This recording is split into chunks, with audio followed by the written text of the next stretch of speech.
सभी को नमस्कार। यहाँ पर हम 50 प्लस एलिमिनेशन टेक्निक को सीख रहे हैं। ये एलिमिनेशन टेक्निक आपके लिए यूपीएससी प्री में मददगार साबित होगी। वैसे हमने इसके लिए पहले एक वीडियो किया था, ये इसका सेकंड पार्ट है। मैं आपको प्री से पहले बहुत सारे वीडियो बना के दूंगा।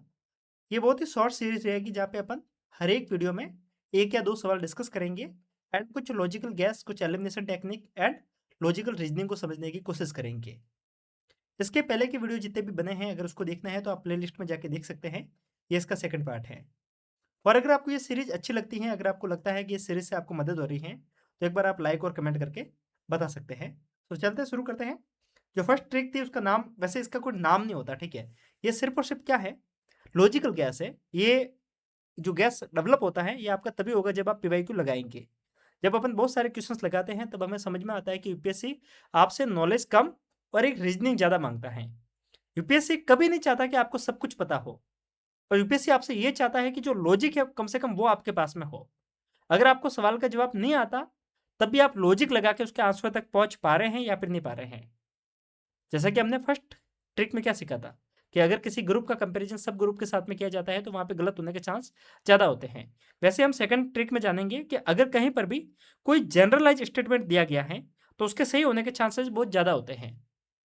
अब ये जनरलाइज स्टेटमेंट क्या है? इसका मतलब ये है कि जब आप उस स्टेटमेंट को पढ़े तब आपको अंदर से लगने लगेगा कि हाँ, ऐसा तो हो ही सकता है कम से कम। अगर आप थोड़ा बहुत भी लॉजिक लगाएँगे तब आपको लगेगा कि मैंने कहीं पढ़ा नहीं है, फिर भी मुझे पता है कि ऐसा हो सकता है।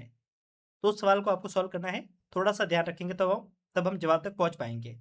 यूपीएससी प्री 2024 के सवाल हैं। ऐसे-ऐसे 2024 के अंदर आपको करीब-करीब 6 से 7 सवाल आपको ऐसे देखने को मिलेंगे। 2 मैं सॉल्व करवा रहा हूँ, बाकी के आप खुद पीवाईक्यू सॉल्व करेंगे तब आपको मिल जाएँगे। देखिए, क्वेश्चंस कुछ इस प्रकार हैं कि बाजार में मिलने वाली अनेक च्युइंगम पर्यावरण प्रदूषण का स्रोत मानी जाती हैं। The many chewing gum found in the market are consider as a source of the environment pollution.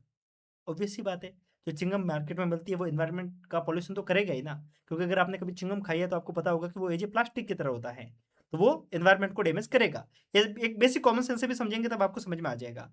अनेक च्युइंगम में गोंद गम बेस के रूप में प्लास्टिक होता है। कॉमन सेंस, अगर आप इंग्लिश में पढ़ेंगे many chewing gum gum contain plastic as a gum base, common sense अगर लगाएंगे तो आपको समझ में आ जाएगा कि दोनों स्टेटमेंट सीधी सी बात है कि नहीं पता तो भी सही हो रहे हैं। अगर आप आंसर तक आएंगे तो कथन एक और कथन दो दोनों सही हैं, तथा कथन सेकंड कथन फर्स्ट की व्याख्या कर रहा है।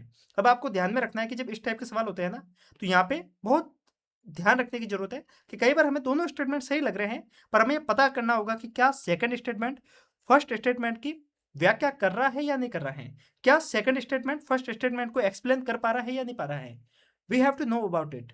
अगर हमें ये नहीं पता है तो हम पूरा आंसर जानने के बाद में भी अपन गलती कर लेंगे। ऑब्वियस सी बात है कि आंसर ऑप्शन से इसका सही हो जाता है। पहला ऑप्शन और सेकंड ऑप्शन सही है, और ये इसकी व्याख्या भी कर रहा है।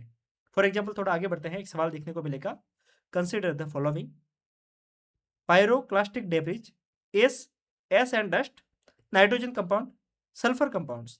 How many are about? How many of the above are found? क्या कर रहा हूँ मैं, फिर से पढ़ते हैं। How many of the above are product of the volcanic eruption. इसमें से कौन कौन से ऐसे प्रोडक्ट हैं जो कि जब वॉल्केनो को हिंदी में क्या बोलेंगे, ज्वालामुखी, जब ज्वालामुखी फटती है तो उसमें से निकलता है। मुझे इसका कोई नहीं पता, मुझे इसका आंसर भी नहीं पता, मुझे इसका ऑप्शंस भी नहीं पता एक बार के लिए। पर एक बार लॉजिक लगा के देखो, जब ज्वालामुखी फटती है तो उसका टेम्परेचर कितना होता है। ज्यादा नहीं तो कम से कम 1000 डिग्री के से 1000 डिग्री से तो ऊपर ही होगा, हजारों में होगा अगर डिग्री में नापेंगे तो। उसका टेम्परेचर बहुत ज्यादा होता है। तो ऑब्वियस सी बात है कि अगर साइंटिस्ट वहां पे खोज करने जाएंगे कि वहां से क्या क्या निकल रहा है, तो वो सब कुछ तो पता नहीं कर सकते। सेकंड थिंग, जब भी वॉल्केनो निकलती है तो वो पृथ्वी के अंदर से निकलती है, और उसके अंदर बहुत सारा प्रोडक्ट निकलने की संभावना बनती भी है, और सब कुछ हमें पता भी नहीं है, क्योंकि हमारी साइंस ऐसा नहीं है ना कि सब कुछ जानती है। ऐसा हो सकता है कि उन्होंने बोल दिया कि ये प्रोडक्ट वॉल्केनो में निकलता है, कल दूसरी वॉल्केनो फट गई और उसमें कुछ और निकल गया, तो यहाँ पे आप समझ रहे हो कि जनरलाइज स्टेटमेंट में संभावना बहुत सारी निकल सकती है। अब इसने प्रोडक्ट में क्या पूछा मुझे नहीं पता, पर एक बार के लिए सोचो कि एक बार आंसर भी पढ़ते हैं तो पायरोक्लास्टिक क्लास्टिक डेबरी, कचरा निकल रहा है, एस एंड डस्ट, उसके अंदर राख निकल रही है, धुआं निकल रहा है, धूल के कण निकल रहे हैं, सीधी सी बात है। नाइट्रोजन कंपाउंड, नाइट्रोजन से बने हुए कंपाउंड निकल रहे हैं। सल्फर कंपाउंड, सल्फर से बने हुए कंपाउंड निकल रहे हैं। इसके साथ में और भी कुछ दे देता, कुछ भी दे देता, ऑक्सीजन पर कंपाउंड, या फिर दे देता कि वायरस निकलता है या नहीं निकलता। और एक बात कि यहाँ पे जो सवाल पूछा है ना वॉल्केनिक इरप्शन, 2023 में फिर सवाल पूछा गया था। जब मैं आपको पीवाईक्यू का बार-बार बोलता हूँ, क्यों बोलता हूँ? कि वहाँ से आपको लॉजिक लगेगा कि ये 2024 में पूछा गया है। सेम 2023 में सवाल पूछा गया था कि वोल्केनो, जो वोल्केनो होती है उसमें जब वोल्केनो फटती हैं, तो उसमें क्या-क्या होता है? तो सवाल ये था, उसमें कुछ जीवाणु होते हैं, माइक्रोबैक्टीरिया होते हैं, उसमें कुछ कवक होते हैं, उसमें कुछ बैक्टीरिया होते हैं, कुछ वायरस होते हैं। ऑप्शंस ये था कि क्या ज्वालामुखी फटती है तो उसमें क्या वायरस हो सकता है? क्या जीवाणु हो सकते हैं? क्या कवक हो सकते हैं? क्या बैक्टीरिया हो सकता है? वायरस हो सकता है? ठीक है। अब आप ये देखिए कि उसी लॉजिक को अगर उस समय लगाया होता 2023 में, तो आपको पता था कि वोल्केनो जब फटती है तो उसमें बहुत कुछ निकलता है, हमें बहुत कुछ पता भी नहीं है। तो उसमें कवक भी हो सकता है, विषाणु भी हो सकता है, वायरस भी हो सकता है, बैक्टीरिया यानी कि जीवाणु भी हो सकता है, हमें नहीं पता है। और ऐसे बहुत सारे बैक्टीरिया हैं जो लाख गुना टेम्परेचर में भी जिंदा रह सकते हैं, और ऐसे लाख गुना बैक्टीरिया हैं जो 0 से भी नीचे टेम्परेचर में भी जिंदा रह सकते हैं। तो वो 2023 में सवाल पूछा गया था। बेसिक कॉमन सेंस लगाते तो उस समय भी सवाल को सॉल्व करते थे। इसका आंसर क्या है? ऑल 4। एक ही सवाल दिखा। एक सवाल और देखते हैं जो कि पूछा गया है 2024 में पूछा गया। ठीक है, 3 सवाल मैं आपको करवा देता हूँ, 2 नहीं 3 करवा लेता हूँ। ये भी 2024 में है। How many of above have poisonous species among them? इसमें से कितने विषाक्त जातियां हैं? ऐसे जीव कितने हैं जिनमें फिश यानी कि जहर पाया जाता है? अब जो बिल्कुल बच्चापन का दिमाग लगाएंगे ना, उनसे ये सवाल सॉल्व नहीं होगा। वो सोचेगा कि यार फ्रॉग यानी कि मेंढक। मेंढक तो यार मेरे आसपास में मैंने देखा, कभी मैंने ये सुना ही नहीं है कि मेंढक में जहर होता है कि नहीं होता। अगर आप ऐसा लगाओगे तो कभी आप यूपीएससी के पेपर को सॉल्व नहीं करेंगे। आपको आपके दिमाग को ब्रॉड रखना पड़ेगा। यूपीएससी आपसे कभी भी माइक्रो लेवल की जांच मांगता ही नहीं है। यूपीएससी कभी नहीं चाहता कि आप माइक्रो लेवल पे सोचें। यूपीएससी चाहता है कि आप मैक्रो लेवल पे सोचें। आप बड़े स्तर पे सोचें। अब आप ये देखिए, इसमें सवाल पूछा गया कि इनमें से कौन-कौन सी प्रजाति हैं जिसमें ज़हर पाया जाता है? क्या हमारा विज्ञान इस विश्व में जितनी भी प्रजातियाँ हैं, जितनी भी स्पीशीज़ है, उनको खोज पाया है? नहीं। जितने भी साइंटिस्ट हैं, जितने भी अ, पृथ्वी के बारे में जानने वाले लोग हैं, वो सब कुछ नहीं जानते। अगर एक बार के लिए अपन मान लेते हैं कि जितने भी मेंढक हैं वो सारे ज़हर वाले नहीं हैं, पर हमें ये नहीं पता कि हमें सारे मेंढकों के बारे में पता है। पृथ्वी पे बहुत सारी ऐसी मेंढक की प्रजाति होगी जिसके बारे में हमें पता ही नहीं है। वैसे तो बहुत सारे मेंढकों के बारे में पता है कि जिसके अंदर ज़हर होता है। तो मेंढक है, मत्स्य यानी कि फिश, मछली के बारे में तो आपने बहुत सारे सुना है कि मछली में ज़हर तो होता ही है। बहुत सारी ऐसी मछली भी होती है जो अगर काट ले तो आप मर जाएँगे सीधा, ठीक है? स्टारफिश, उसमें भी शायद ज़हर होता है, ठीक है? तितली, तितली में भी ज़हर ज़हर होता है। अगर आप ये कॉमन सेंस लगाएँ कि मैंने आस-पास में तो कोई ज़हरीली तितली नहीं देखी, तो आप सॉल्व नहीं कर पाएँगे। थोड़ा ब्रॉड सोचेंगे तब आपको समझ में आएगा कि हो सकता है। कॉमन सेंस से सोचेंगे तो इन तीनों में ज़हर होने की संभावना है। क्योंकि हमें नहीं पता ना कि ऐसे कौन-कौन से स्पीशीज़ है जिसमें मतलब तितली की कोई ऐसी स्पीशीज़ हो सकती है जिसके बारे में हमें पता ही नहीं है। ये लॉजिक पे अगर आप लगाते हो, जैसे कि हमने वोल्केनो का लगाया कि वोल्केनो में ऐसी बहुत सारी प्रजातियाँ, वोल्केनो जब फटती है तो ऐसे बहुत सारे कंपाउंड है जिसके बारे में हमें पता ही नहीं है। वैसे ही आप उस लॉजिक को यहाँ पे भी लगा सकते हैं।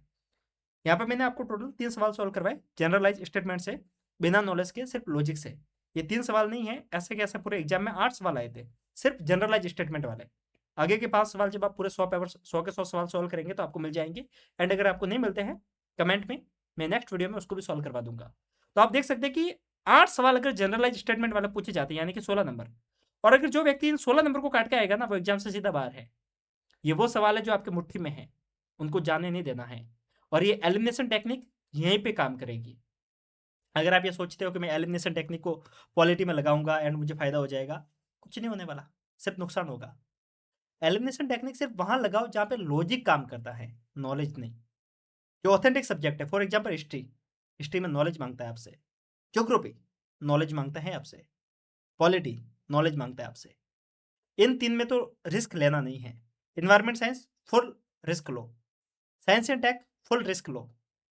इकोनॉमी रिस्क ली जा सकती है, वो क्वेश्चंस को पढ़ के समझ में आएगा। आईआर रिस्क वाला सब्जेक्ट लेना ही चाहिए उसमें। करंट अफेयर्स के जितने भी सवाल पूछे जाते हैं उसमें रिस्क लेनी होगी, पर हमें ये समझना होगा कि किसमें लेनी है और किसमें नहीं लेनी। आई विल शो यू, जो क्वेश्चंस करवाऊंगा वहां पे आपको बताऊंगा कि बहुत सारे ऐसे सवाल हैं जो करंट अफेयर से पूछे गए हैं, हमें नॉलेज नहीं पता, देन उसके बाद में भी हम उसको सॉल्व कर सकते हैं। When we will solve 2016 paper, जिसके अंदर हमें पूरे करंट अफेयर्स के क्वेश्चंस भर भर के मिलेंगे, and we will solve all of them without knowledge. आप पाएंगे कि एलिमिनेशन टेक्निक काम करती है, बट हर जगह नहीं, जहाँ पे लॉजिक है और जहाँ पे हमें पता होना चाहिए कि कहाँ पे लगाना है और कहाँ पे नहीं लगाना। आई थिंक इस वीडियो से आपको मदद हुई होगी। अगर हुई है तो आप कमेंट करेंगे, लाइक करेंगे, वीडियो को शेयर भी करेंगे। और आजकल वीडियो को हाइप करने का ऑप्शन भी होता है, सो आप वीडियो को हाइप करेंगे ताकि यूट्यूब इसको और लोगों तक सजेस्ट करें। अगर आप मुझे बार-बार देखना चाहते हैं तो आप सब्सक्राइब भी कर सकते हैं। मिलते हैं, तब तक के लिए नमस्कारम। जय हिंद।